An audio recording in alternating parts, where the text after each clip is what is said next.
गिबियाव आङो दावरायझार इक' टुरिजम ससाइटिनि जानानै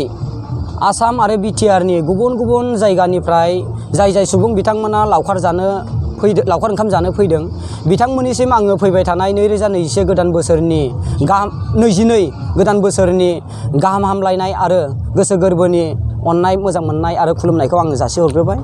जे जोङो दावरायझार इक' टुरिजम ससाइटि हिसाबै नोंथांमोननि निउस चेनेलनि गेजेरजों बेखौनो फोरमायनो सानदों जिहेतु थांनाय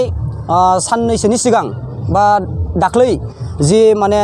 बिटिआर निउसजों लोगोसे गुबुन गुबुन निउस चेनेलाव बगामाथि लावखार ओंखाम जाग्रा जायगाया बन्द जाबाय होननानै जि प्रसार जादों आरो बेखौ नोजोर होनानै जोङो बेखौनो फोरमायनो नागिरदों दावरायझार इक' टुरिजम ससाइटिनिफ्राय बेबायदि रोखोमै जेबो बगामाथियाव लावखार ओंखाम जानो फैग्राफोरनि थाखाय बगामाथिया बन्द जायाखै बे खुलायैनो दङ।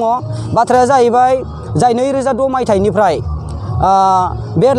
बगामाथि लावखार ओंखाम जाग्रा जायगाखौ जोङो सोनाब साइडथिं गेरेमसा NGO लकेल आरो लोगोसे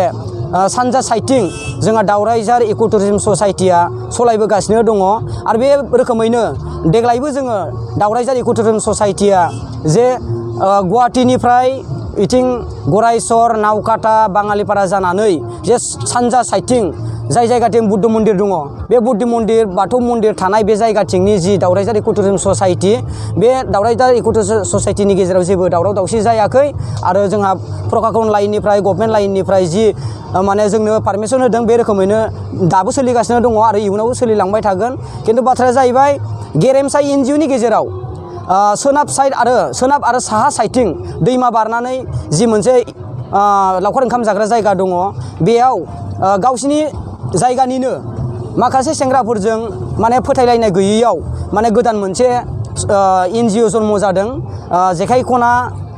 इक' टुरिजम ससाइटि होननाय आरो गेरेमसा NGOआ फुराना 2006निफ्रायनो सोलिबोनाय आरो बिथांमोननि गेजेराव मोननै ग्रुपआबो पारमिसन लानानै मोननै गेट बानायनानै जिहेतु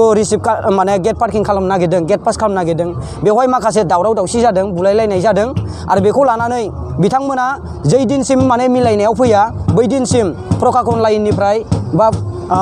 सरकारनिफ्राय बेखौ बन्द खालामनो थाखाय बिथांमोनखौ थिनदों आरो बे रोखोमै बे स्पटआ बन्द जाथ'नानै दङ। आसा खालामदों बिथांमोननि गेजेराव माबा मोनसे बुजिलायनानै बे स्पटआ गोदानै माने गाबोन समनियानि गेजेराव खुलिफिनगोन आं बेखौ आसा खालामदों। खिन्थु जोंनि गरायसर बायहाथा सारियालिनिफ्राय जोंनि गरायसर आरो बाङालिपारा रड जानानै फैनाय जे दावरायझार इक' टुरिजम ससाइटिया सोलिनाय बे बगामाथि पिकनिक स्पटआ खुनु रोखोमै माने बन्द जायाखै। ओंखायनो आं आसा खालामदों रावबो लावखार ओंखाम जाग्रा बिथांमोना खुनु माने माबा गोनो गोथो लायालासे जोंनि बगामाथियाव फैथों लावखार ओंखाम जाफैथों बिनि थाखाय जोङो सानफ्रामबो नोंथांमोनखौ जोङो अराय सम बजबगोन आरो लोगोसे नोंथांमोनखौ दावराव दावसि खालामहोआ जासे नोंथांमोनखौ